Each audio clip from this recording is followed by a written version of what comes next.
আজন্ম হাত ও পায়ের কোনো আঙুল নেই, কিন্তু শারীরিক সেই প্রতিবন্ধকতা তার এগিয়ে চলার গতিকে রোধ করতে পারেনি। বাঁকুড়া ২ নম্বর ব্লকের বাঁকি গ্রামের বিএলও সোনালী কর কমিশনের দেওয়া নির্দিষ্ট সময়সীমার বহু আগেই সেরে ফেলেছেন এসআইআর এর কাজ।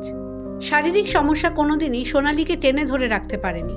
হাতের চেটোয় বিশেষ কায়দায় পেন্সিল ও কলম ধরে সাধারণ স্কুলে লেখাপড়া করেছেন। ১৯৯৯ সালে বাঁকুড়া জেলা শারদামণি মহিলা কলেজ থেকে বিএ পাশ করেন সোনালী। তারপর গ্রামেই আইসিডিএস কর্মী হিসেবে যোগ দেন। সম্প্রতি এসআইআর এর কাজ শুরু হলে সোনালীর ঘাড়ে দায়িত্ব পড়ে বিএলওর।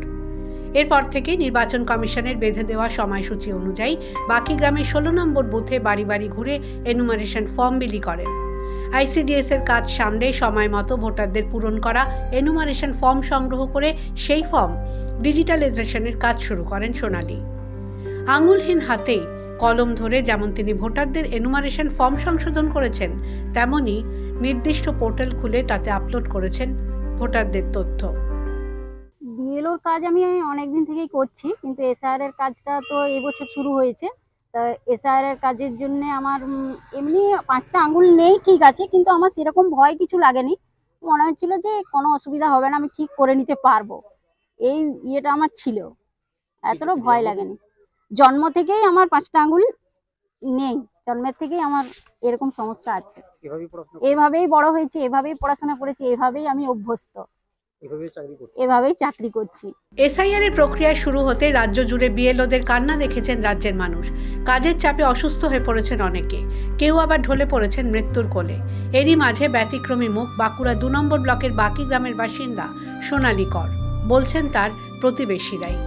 আসলে সোনালী মনে করেন সাহসটাই তার সম্বল। আমার প্রথমে মনে হচ্ছিল সত্যি কি ভয়ের কিছু আছে, কাজটা করতে এতদিন তো বিএলও করছি, সেরকম তো ভয় কিছু লাগেনি। আমার ভয় সেরকম লাগেনি। প্রথমে মনে হচ্ছিল আঙুলের আমার সমস্যা, তাহলে ডাটা এন্ট্রি কাজটা ঠিকঠাক করতে যদি না পারি, কিন্তু ধীরে ধীরে দু একটা করার পরে ভাবলাম যে না কোনো অসুবিধা হবে না, আমি ঠিক করে নিতে পারবো। আর সেভাবে আমি পুরো কাজটা সম্পন্ন করেছি।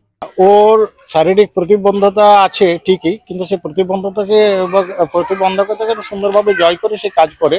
তার প্রতিনিয়ত কাজের মধ্যে দেখতে পাই। এই যে এশার নিয়ে সবাই এত উদ্গ্রীব হয়ে গেছে, যে এত সব দুশ্চিন্তা, ওর প্রতিবন্ধকতা সত্ত্বেও ও সুন্দরভাবে এই সমস্ত কাজ করছে। এবং যেটা আমি দেখতে পাচ্ছি বাড়ির পাশেই প্রত্যেক দিন প্রচুর লোক আসছে এবং তাদেরকে সুন্দরভাবে ট্যাকেল করছে। প্রত্যেকের বাড়ি বাড়ি যেয়ে পরে যা যা করার সুন্দরভাবে করছে। আমি তো খবর পাচ্ছি আপলোডও করে নিয়েছে। ওর প্রতিবন্ধকতা মনে হচ্ছে মানে ওর কাছে কোনো ব্যাপারই নয়, প্রতিবন্ধকতা জয় করেছে, ব্যতিক্রমী এক ধরনের। সোনালী এখন এলাকার অনেক মানুষের কাছেই অনুপ্রেরণার অন্য নাম। The world bureau.